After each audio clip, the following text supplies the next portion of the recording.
Hello everyone, welcome to exam Teji. जितने भी ऐसे कैंडिडेट हैं जो MA sociology next year CUET का एग्ज़ाम देने वाले हैं और आप लोग प्लान कर रहे हैं जेएनयू, दिल्ली यूनिवर्सिटी, इन सारे टॉप यूनिवर्सिटीज़ में एडमिशन लेने का, तो ये वीडियो पूरा देखिए। इसमें हम लोग कंप्लीटली इनके जो है क्राइटेरिया, कौन सा एग्ज़ाम देना पड़ेगा, क्या एलिजिबिलिटी क्राइटेरिया होता है, क्या सिलेबस होता है, इन सब के बारे में डिस्कस करेंगे। टोटल सीट्स कितनी होती है। तो एक वीडियो में हम लोग ने ऑलरेडी जेएनयू के बारे में डिस्कस कर लिया था, आपने वो वीडियो नहीं देखा है तो एक बार वो वीडियो आप लोग देख लीजिएगा। इस वीडियो में हम लोग दिल्ली यूनिवर्सिटी के बारे में कंप्लीटली डिटेल में डिस्कस करेंगे। दिल्ली यूनिवर्सिटी का जो एमए सोशियोलॉजी जो पढ़ाया जाता है, ये डिपार्टमेंट ऑफ सोशियोलॉजी जो है आपका दिल्ली स्कूल ऑफ इकोनॉमिक्स का एक पार्ट है, दिल्ली स्कूल ऑफ इकोनॉमिक्स। अब नेक्स्ट आ जाता है कि आपको इसके लिए कौन-सा एग्ज़ाम देना पड़ेगा, क्योंकि बहुत बार इस बार 2024 में भी हम लोगों ने देखा कुछ-कुछ स्टूडेंट ऐसे थे जिनको पता ही नहीं था कि मुझे अगर दिल्ली यूनिवर्सिटी में एडमिशन लेना है तो कौन-सा एग्ज़ाम देना होगा। दिल्ली यूनिवर्सिटी में अगर आपको एमए सोशियोलॉजी करना है तो इसके लिए आपको सीयूईटी का पीजी का एग्ज़ाम देना पड़ेगा, कॉमन यूनिवर्सिटी एंट्रेंस टेस्ट। तो ये सीयूईटी का एग्ज़ाम जो है, अगेन एक इम्पॉर्टेंट पॉइंट जो अभी भी बहुत सारे लोगों को नहीं पता है, ये सीयूईटी पीजी का जो एग्ज़ाम होगा इसमें सिर्फ़ और सिर्फ़ 75 क्वेश्चन पूछे जाएँगे। पहले का अगर आप एग्ज़ामिनेशन पैटर्न देखते तो वहाँ पे 100 क्वेश्चन होते थे, पार्ट ए, पार्ट बी, जहाँ पे 100 क्वेश्चन जो होते थे ये 2 पार्ट में होता था। एक तो पार्ट ए जिसमें आपका जनरल सेक्शन 25 क्वेश्चन और पार्ट बी जहाँ पे आपके 75 क्वेश्चन होते थे। अब ये पार्ट ए जो है एग्ज़ाम का पैटर्न का पार्ट है ही नहीं। अब आपका सिर्फ़ और सिर्फ़ 75 क्वेश्चन ही पूछा जाएगा और ये हो जाता है 300 मार्क्स का। यानी पर करेक्ट क्वेश्चन जो है आपको 4 मार्क्स अवार्ड होता है। अगर आपने एक क्वेश्चन सही किया तो इसके लिए आपको 4 मार्क्स मिलेगा।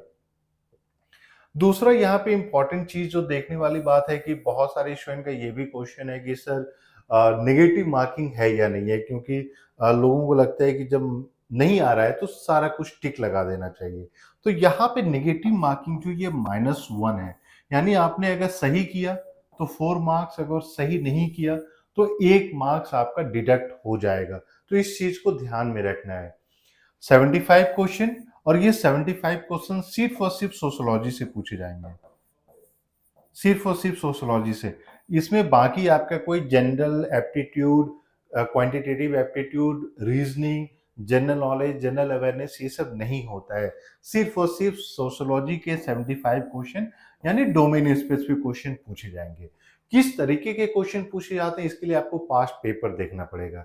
अगर आपके पास पास्ट पेपर नहीं है तो आप लोग जो है 8448878849 पे कॉल या मैसेज करके आप जो है पास्ट पेपर्स ले सकते हैं। आपको ये सारा पास्ट पेपर शेयर कर दिया जाएगा। नेक्स्ट इंपॉर्टेंट हो जाता है अब एलिजिबिलिटी क्राइटेरिया क्या है। बहुत सारे लोगों का ये क्वेश्चन होता है कि सर मेरा ग्रेजुएशन जो है बीए सोशियोलॉजी में नहीं हुआ है, तो क्या दिल्ली यूनिवर्सिटी में मुझे एडमिशन मिलेगा या नहीं मिलेगा, कितना परसेंटेज चाहिए, ये सब क्वेश्चन होता है।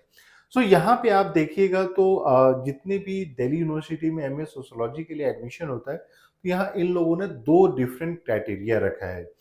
एक पहला वो हो जाता है जिन्होंने अपना जो है ग्रेजुएशन, या बीए हो, बीएससी हो, बीटेक हो, ठीक है, एनी यूनिवर्सिटी से, किसी भी कॉलेज से किया है, एनी यूनिवर्सिटी, ठीक है, और इसके साथ या फिर एनी कोर्स, किसी भी कोर्स में किया हो, तो आप भी एलिजिबल हैं। बहुत सारे लोगों का ये क्वेश्चन होता था कि सर मेरा एलिजिबिलिटी क्राइटेरिया क्या है, एलिजिबल है कि नहीं है।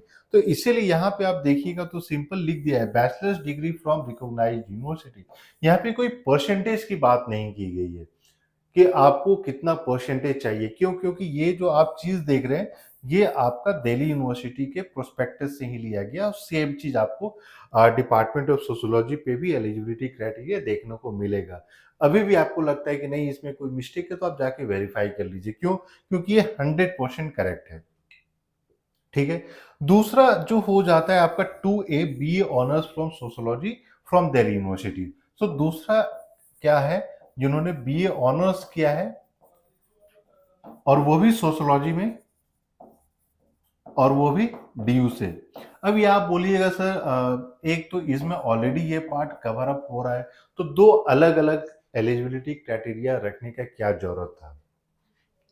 तो नेक्स्ट स्लाइड में वो चीज क्लियर हो जाएगा। और कौन सा आपको एग्जाम देना है, जो पेपर का कोड है HUQP 18 और ये है सोशोलॉजी का।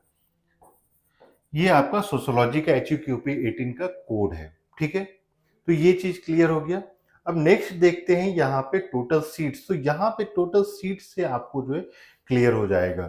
सो कैटेगरी 1 और कैटेगरी 2। कैटेगरी 1 क्या है? कैटेगरी 1 है आपका 1A, यानी graduation from any course, any university, any university, ठीक है। और दूसरा कैटेगरी 2 हो जाता है आपका BA honours sociology fully from DU, यानी अगर आपने मान लीजिए BHU से भी BA सोशोलॉजी किया है तो आप जो है कैटेगरी 1 में फॉल कीजिएगा, ठीक है। तो यहाँ पे आपको देखने को ये मिलता है कि दिल्ली यूनिवर्सिटी क्या करती है कि 50% सीट्स जो होते हैं ये ओपन होते हैं, ठीक है। और 50% सीट जो होते हैं ओनली फॉर ओन स्टूडेंट्स होते हैं,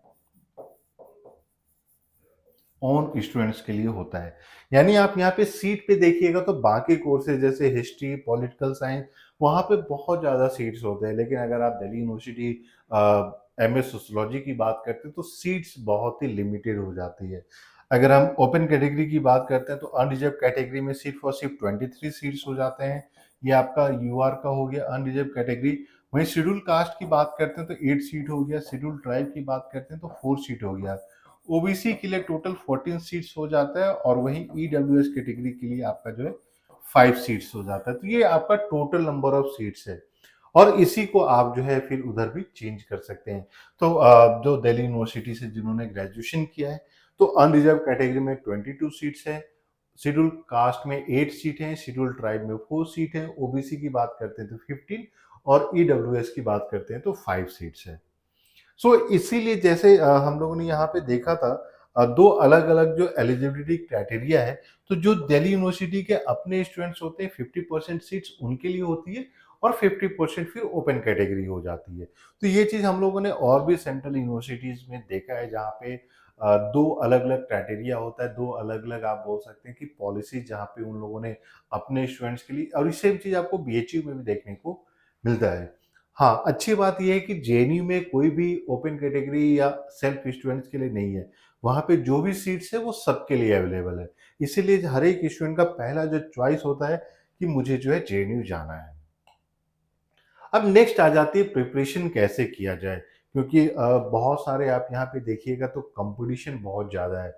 अगर आप इस बार का JNU का कट ऑफ देखते हैं तो one of the highest cut off गया है, 97% गया है। 97%, और वो इक्विवेलेंट अगर आप कीजिएगा तो 293 मार्क्स आउट ऑफ 300। ये तो चला गया आपका MS सोशियोलॉजी JNU का कट ऑफ। और इसीलिए एग्जाम टेजी की तरफ से जो कंप्लीट प्रिपरेशन कराई जाती है जहाँ पे ऑनलाइन, और ऑनलाइन क्लास के साथ साथ आपको जो रिकॉर्डेड लेक्चर्स दिए जाते हैं, दूसरा आपको कंप्लीट स्टडी मटेरियल दिया जाता है।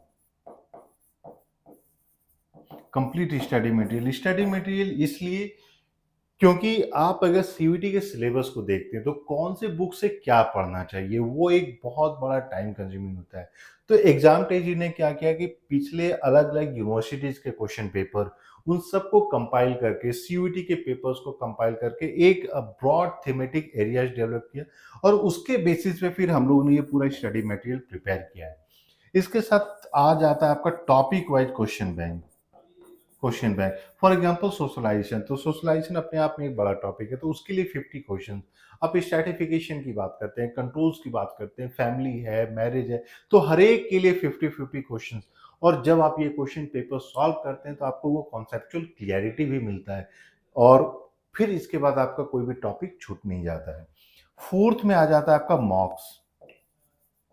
तो मॉक टेस्ट जो है टॉपिक वाइज मॉक टेस्ट भी होगा। जैसे अगर आप सिलेबस को देखते हैं तो पहला ही सिलेबस में सब पार्ट है बेसिक कॉन्सेप्ट इन सोशोलॉजी, तो उसके लिए 2 मॉक टेस्ट, फिर सोशल प्रोसेस उसके लिए 2 मॉक। तो इस तरीके से पूरा मॉक टेस्ट होगा। फिर कंप्लीट सिलेबस जो है 10 मॉक टेस्ट होंगे जब आपका पूरा सिलेबस को लेकर मॉक टेस्ट।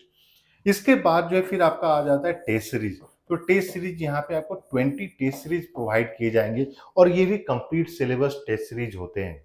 इसके अलावा एग्जाम टेजी की तरफ से जो प्रीवियस पेपर्स होते हैं, सीवीटी के पेपर्स तो होते ही हैं, लेकिन अलग अलग यूनिवर्सिटीज के पेपर्स भी आपको प्रोवाइड किए जाते हैं। फॉर एग्जांपल जेएनयू की पेपर्स प्रोवाइड किए जाते हैं, जामिया का पेपर हो जाता है, एचसीयू हो जाता है, पौंडीचेरी यूनिवर्सिटी हो जाता है, सो दैट आप उनको जो है अच्छे से सॉल्व करें। क्योंकि देखिए होता है क्या है ना कि हर एक यूनिवर्सिटी का अपना एक पैटर्न होता है क्वेश्चन पूछने का। और जैसे मान लीजिए सोशलाइजेशन एक टॉपिक है या मैरिज एक टॉपिक है, तो उस पे मैरिज पे पहले जेएनयू ने भी क्वेश्चन पूछा है, जामिया ने भी क्वेश्चन पूछा है, एचसीयू ने भी क्वेश्चन पूछा है। जब आप उसको सॉल्व करते हैं फिर आपको क्लियर हो जाता है कि इससे बाहर तो कहीं भी क्वेश्चन नहीं आ सकता है। इसलिए पास्ट पेपर सॉल्व करना बहुत इंपॉर्टेंट है। और फाइनली इसके साथ साथ आपको यूजीसी नेट के पेपर्स भी प्रोवाइड किए जाते हैं। यूजीसी नेट के पेपर्स का एक एडवांटेज ये हो जाता है कि वहाँ पे वैरिंग डिफिकल्टी लेवल के क्वेश्चन मिल जाते हैं सेम टॉपिक पे, तो वहाँ पे आपको एक एडवांटेज मिल जाता है। लेकिन दिक्कत ये है कि बहुत सारे स्टूडेंट स्टार्ट ही यूजीसी नेट के पेपर से कर देते हैं। आपको पहले अपना सिलेबस कंप्लीट करना चाहिए। पहला अप्रोच होना चाहिए कि आप प्रीवियस पेपर्स को देखें, उसके बाद फिर आप अपना स्टडी मटेरियल कहाँ से कौन सा चीज़ कवर अप करना है, ब्रॉडनेस क्या है, डिफिकल्टी लेवल क्या है, उस चीज़ को समझें। यूजीसी नेट के पेपर्स को आपको लास्ट में सॉल्व करना है। सो ये पूरा एग्जाम टेजी की तरफ से कॉम्प्रिहेंसिव ऑनलाइन क्लासेस प्रोवाइड की जाती है। उसके साथ साथ study material, question bank, test series की आपका पूरा 100% प्रिपरेशन हो सके। तो इसके लिए आपको कॉल या मैसेज करना ऑन द नंबर 8448878849। और एग्जाम टेजी की तरफ से जो पूरा कॉम्प्रिहेंसिव प्रिपरेशन के साथ साथ ऑनलाइन काउंसलिंग भी कराई जाती है, सो दैट आपको टॉप कॉलेजेस मिल सके जितने सेंट्रल यूनिवर्सिटीज हैं। बहुत सारे स्टूडेंट वो मिस कर देते हैं कि कौन सा फॉर्म कब आता है, कब एडमिशन ले लिया गया, क्या क्राइटेरिया रहा है, क्या कट ऑफ रहा। तो एग्जाम टेजी की तरफ से ये सारी डिटेल्स आपको प्रोवाइड की जाएगी।